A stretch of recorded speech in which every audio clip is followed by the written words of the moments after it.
Very good evening, all of you. I'm Dr. Manju Takshak. Welcome you all on our YouTube channel, The Learning with Fun.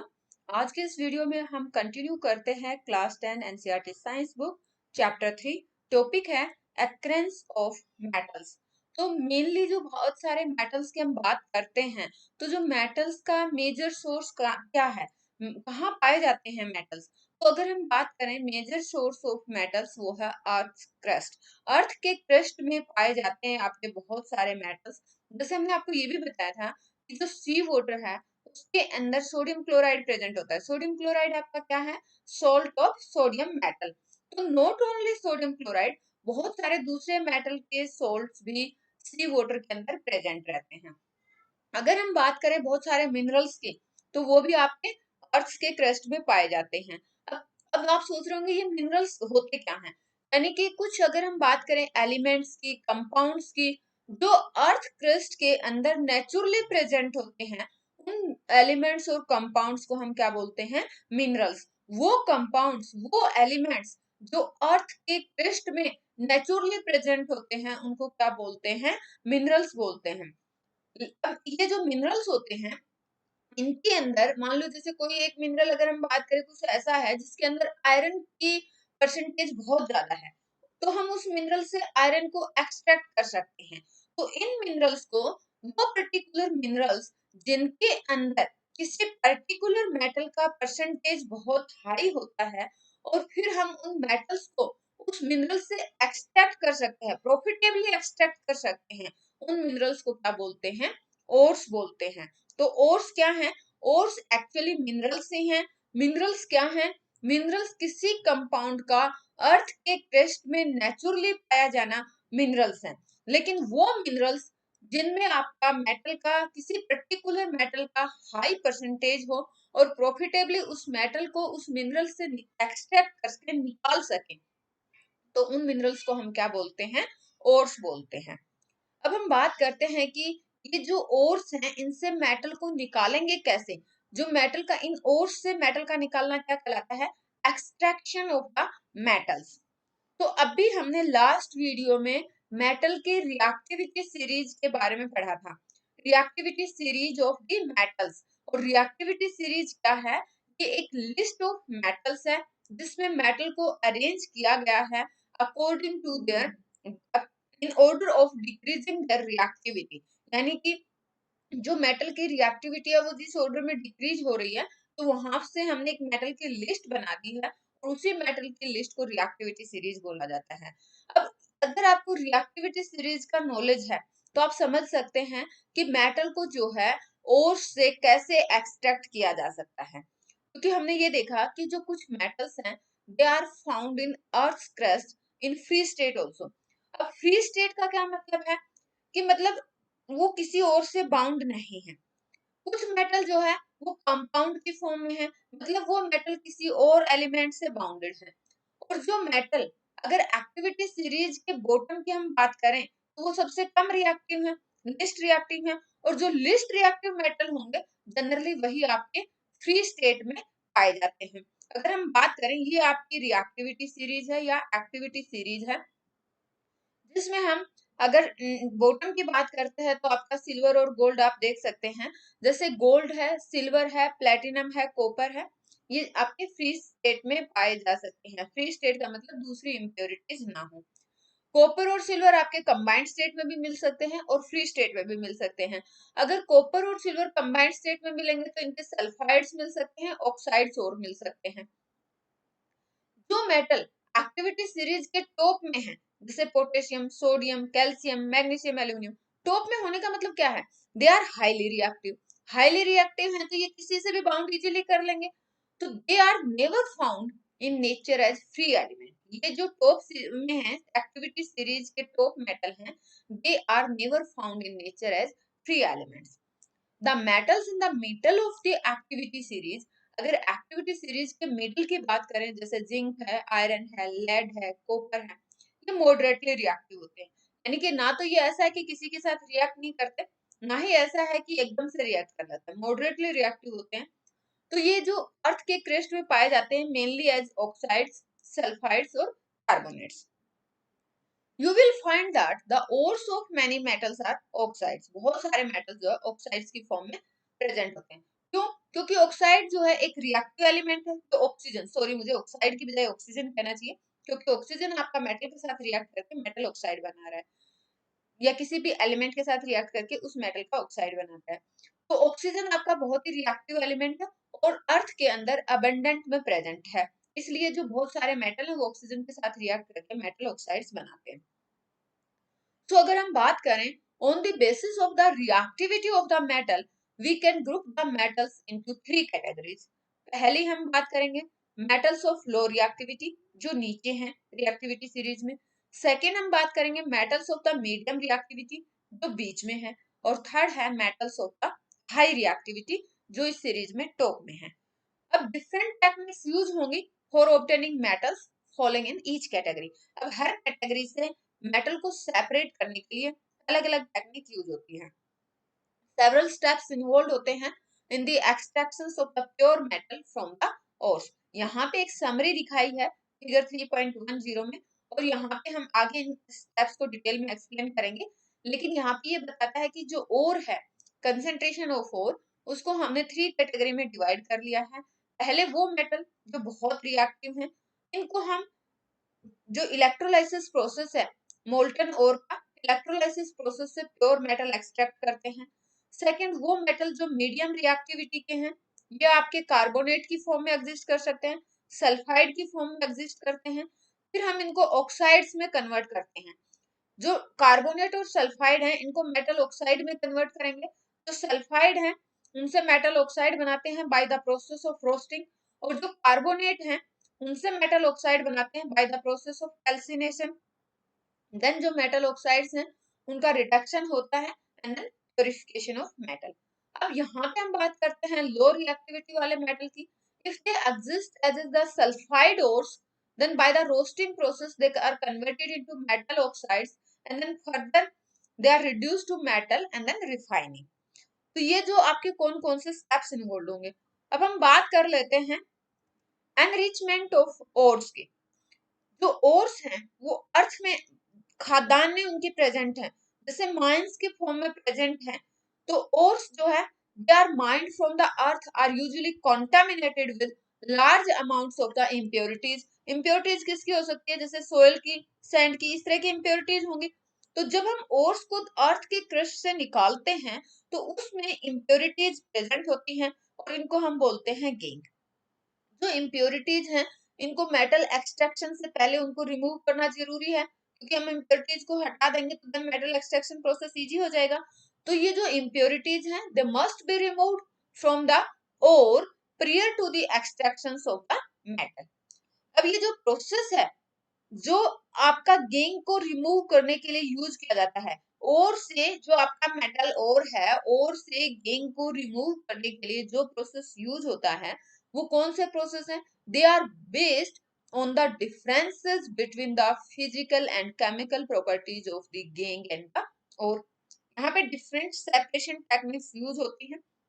अब हम देखेंगे कि अगर हमारे metal activity series में लो position पे हैं या बॉटम पे हैं, तो उनको कैसे एक्सट्रैक्ट किया जाता है। जैसा कि हमने बताया था कि जो मेटल एक्टिविटी सीरीज के बॉटम में हैं, दे आर वेरी अनरिएक्टिव। इन मेटल्स के जो ऑक्साइड्स को रिड्यूस किया जाता है मेटल फॉर्म में बाय हीटिंग अलोन। जैसे सिनेबार है, सिनेबार आपका क्या है? mercuric सल्फाइड है, ये एक mercury का ओर है। ये हम यहाँ पे देख सकते हैं। जब इसको एयर के प्रेजेंस में हीट करेंगे तो आपका क्या बनेगा? mercuric ऑक्साइड बनेगा। तो सबसे पहले आपसे एक एमसीक्यूज की फॉर्म में पूछा जा सकता है, सिनेबार क्या होता है? तो सिनेबार आपका mercuric सल्फाइड है। इससे आप कैसे मर्क्यूरी रिलीज कर सकते हैं, मर्क्यूरी को एक्सट्रैक्ट कर सकते हैं? क्योंकि जब सिनेबार को आप ऑक्सीजन के प्रेजेंस में हीट करेंगे, आपका मर्क्यूरिक ऑक्साइड बनेगा, और मर्क्यूरिक ऑक्साइड को आप फर्दर हीट करेंगे तो आपका मर्क्यूरी बनेगा।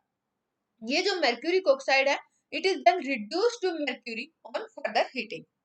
यहाँ पे आप पहले रिएक्शन में देख सकते हैं कि जब मर्क्यूरिक सल्फाइड को ऑक्सीजन के साथ हीट करते हैं तो मर्क्यूरिक ऑक्साइड बनता है, प्लस आपकी सल्फर डाइऑक्साइड गैस रिलीज होती है। फिर से हम मर्क्यूरिक ऑक्साइड को हीट करेंगे, आपका मर्क्यूरी मोल्टन स्टेट में मिलेगा, प्लस ऑक्सीजन गैस आपकी रिलीज होगी। ये हमने बात की मर्क्यूरी की। नेक्स्ट हम बात करते हैं कॉपर की।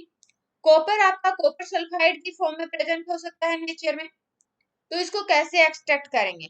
Copper which is found as copper sulphide in nature can be obtained from its ore by just heating in air. हमने ऑक्सीजन की प्रेजेंस में हीट किया, जो आपका कॉपर सल्फाइड है that converted into copper oxide plus आपका sulphur dioxide gas release हुआ। जो कॉपर ऑक्साइड है प्लस कॉपर सल्फाइड के साथ आप उसको हीट करेंगे तो it will release copper plus आपका सल्फर डाइऑक्साइड गैस रिलीज हो रहा है। तो ये हमने देखा कि जो मेटल लो एक्टिविटी सीरीज में लो पोजीशन पे हैं उनको कैसे एक्सट्रैक्ट करेंगे। अब हम बात करेंगे जो मेटल एक्टिविटी सीरीज के मिडल में है उनको कैसे एक्सट्रैक्ट किया जाता है। तो यहाँ पे जो metal in the middle of the activity series वो होते हैं आपके iron, zinc, lead, copper, they are moderately reactive. Usually they are present as sulphides और कार्बोनेट्स इन नेचर। या तो सल्फाइड की फॉर्म में प्रेजेंट होंगे या कार्बोनेट की फॉर्म में होंगे। तो it is easier to obtain a metal from its oxide as compare to its sulphides and carbonate. यानी कि मेटल को मेटल ऑक्साइड से एक्सट्रैक्ट करना आसान है compare to sulphides and carbonate. तो पहले क्या करेंगे, प्रियर टू रिडक्शन जो मेटल सल्फाइड है या मेटल कार्बोनेट है उनको मेटल ऑक्साइड में कन्वर्ट कर लेंगे। जैसे सल्फाइड और है उसको मेटल ऑक्साइड्स में कन्वर्ट किया जाएगा by heating strongly in the presence of excess of air. और इस प्रोसेस को क्या बोलते हैं? रोस्टिंग।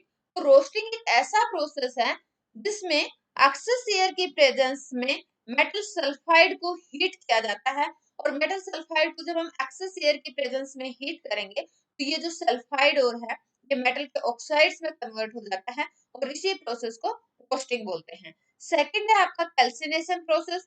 कैल्सिनेशन प्रोसेस में जो कार्बोनेट ओर्स हैं उनको लिमिटेड एयर की प्रेजेंस में या हम यूं कहें in the absence of oxygen इनको हीट किया जाता है और जो ये कार्बोनेट्स हैं they are changed into oxides. इस प्रोसेस को बोलते हैं कैल्सिनेशन।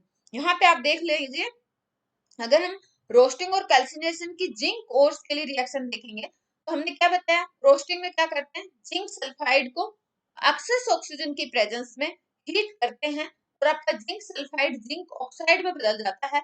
इस प्रोसेस को बोलते हैं रोस्टिंग। नेक्स्ट हम देखते हैं कैल्सिनेशन। मान लीजिए आपका जिंक कार्बोनेट है, तो जिंक कार्बोनेट को अगर आप ऑक्सीजन के एब्सेंस में हीट करते हैं तो जिंक कार्बोनेट आपका जिंक ऑक्साइड में कन्वर्ट हो जाता है। और इस प्रोसेस को जिसमें हम मेटल कार्बोनेट को in the absence of oxygen heat करते हैं to convert into metal oxide, इस प्रोसेस को बोलते हैं कैल्सिनेशन। तो ये दोनों ही प्रोसेस इंपॉर्टेंट है। आपका रोस्टिंग क्या है, कैल्सिनेशन क्या है। अब जब मेटल ऑक्साइड आपका बन जाता है तो मेटल ऑक्साइड को फर्दर रिड्यूस किया जाता है to the corresponding metal by using suitable reducing agent. जैसे आपका कार्बन हो गया, जैसे अब हमें क्या मिल गया, यहाँ पे जिंक ऑक्साइड मिल गया।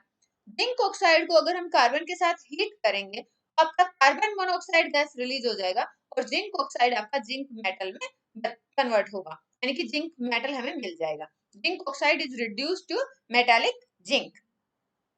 अब यहाँ पे जो अगर आपको याद हो हमने चैप्टर 1 में ऑक्सीडेशन प्रोसेस क्या है, रिडक्शन प्रोसेस क्या है वो हमने अच्छे से समझा था।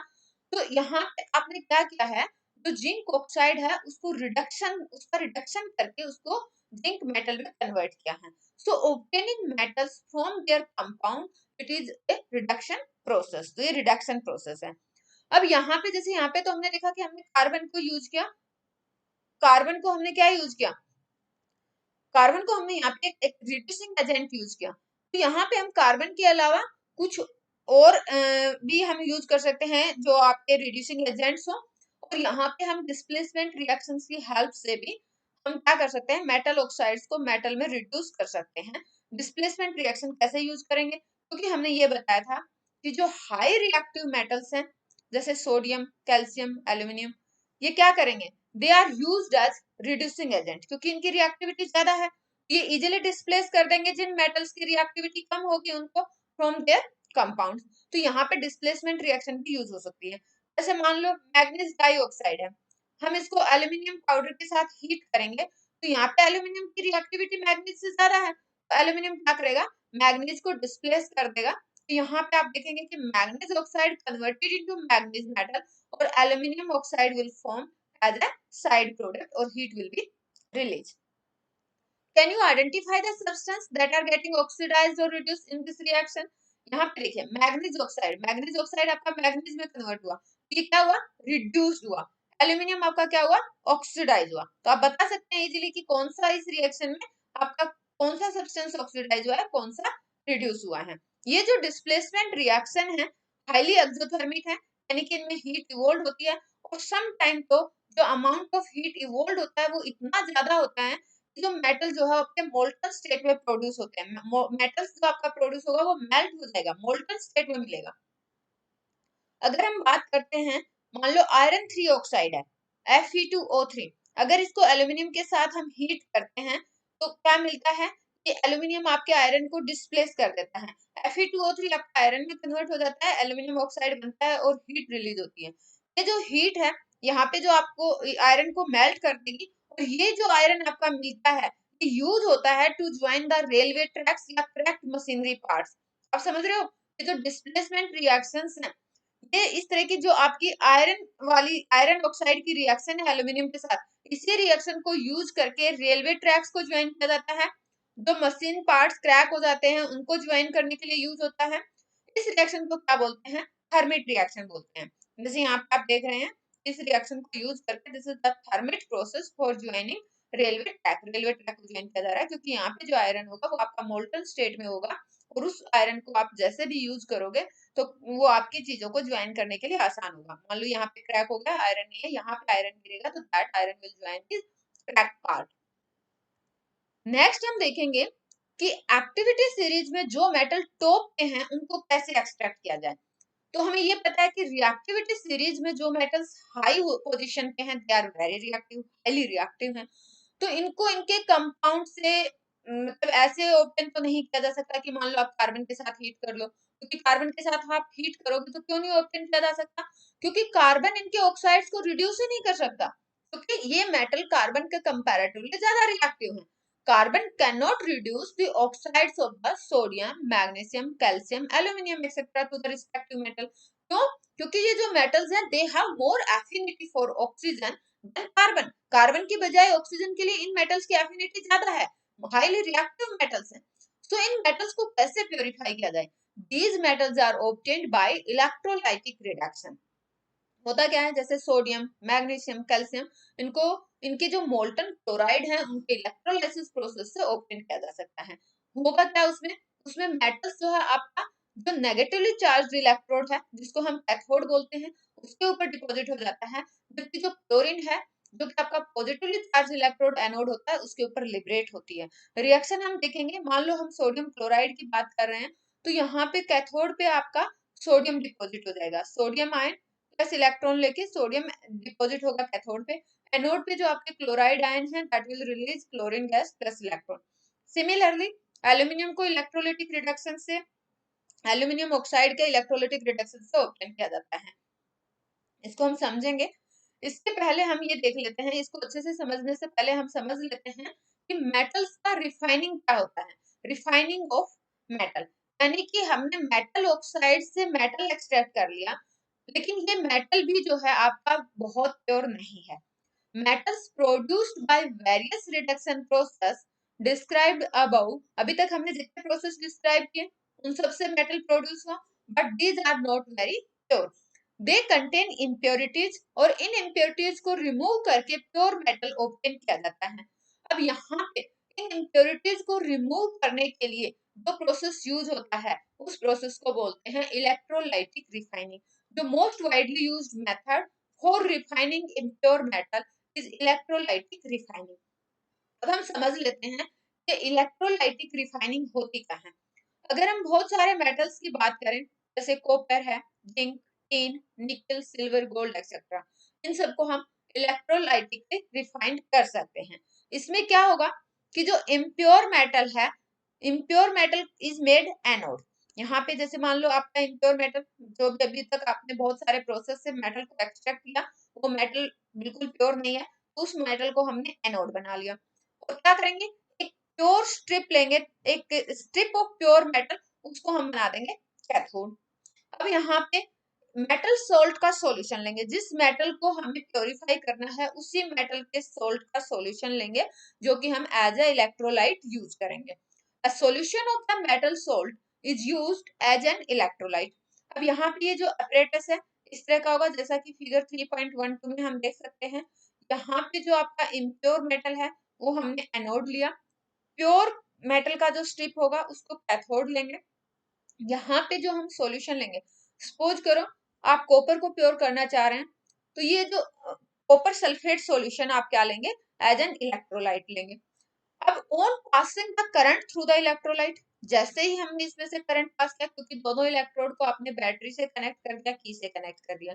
अब जैसे ही इलेक्ट्रोलाइट में करंट पास आप करेंगे, होगा क्या, pure metal from the anode dissolved into the electrolyte. In anode पे आपका क्या था, कुछ मेटल के साथ इम्प्योरिटी थी, लेकिन जैसे ही आपने करंट पास किया, यहाँ से प्योर मेटल इलेक्ट्रोलाइट में जाएगा। जैसे कॉपर चला गया, कॉपर 2+ की फॉर्म में इलेक्ट्रोलाइट में गया। अब जितना कॉपर 2+ आपका, मान लो हमने कॉपर का सॉल्यूशन लिया है और कॉपर की ही हम प्योरिफिकेशन की बात कर रहे हैं, तो हमने इम्प्योर कॉपर को एनोड बनाया था, तो वहां से प्योर कॉपर कॉपर आपका सॉल्यूशन में गया। कॉपर सल्फेट सॉल्यूशन हमने क्या ले रखा है, इलेक्ट्रोलाइट ले रखा है। अब जितना अमाउंट एनोड से आपका सॉल्यूशन में गया, अब सॉल्यूशन से उतना ही अमाउंट आपका कैथोड पे डिपॉजिट होगा as a pure metal. The pure metal from the anode dissolve into electrolyte and an equivalent amount of pure metal from the electrolyte is deposited on the cathode। अब यहाँ पे जो soluble impurities हैं वो solution में चली जाएंगी, मान लो कुछ घुलनशील है तो वो solution में जाएंगी, और जो insoluble impurities हैं वो एनोड की बॉटम पे सेटल डाउन हो जाती हैं, और जो insoluble impurities हैं उनको एनोड मड बोलते हैं। अब यहाँ पे अगर हम देखेंगे, ये आप फिगर 3.12 देखिए, ये इलेक्ट्रोलाइटिक रिफाइनिंग ऑफ कॉपर का दिखा रहा है। तो इसमें दिखा रहा है कि the electrolyte is a solution of the copper, solution of the acidified copper sulphate, यानी कि कॉपर सल्फेट का सॉल्यूशन है आपका इलेक्ट्रोलाइट। एनोड है यहाँ पे इम्प्योर कॉपर, और कैथोड है आपके प्योर कॉपर की एक स्ट्रिप है। जैसे ही इसमें से करंट पास होगा, प्योर कॉपर जो है कैथोड के ऊपर डिपॉजिट हो जाएगा। तो आई होप कि यहाँ से मेटल की रिफाइनिंग इलेक्ट्रोलाइटिक प्रोसेस से कैसे होगी आपको समझ आ गया होगा। सो इस वीडियो में हम इतना ही रखते हैं। Thanks for watching the video. जय हिंद।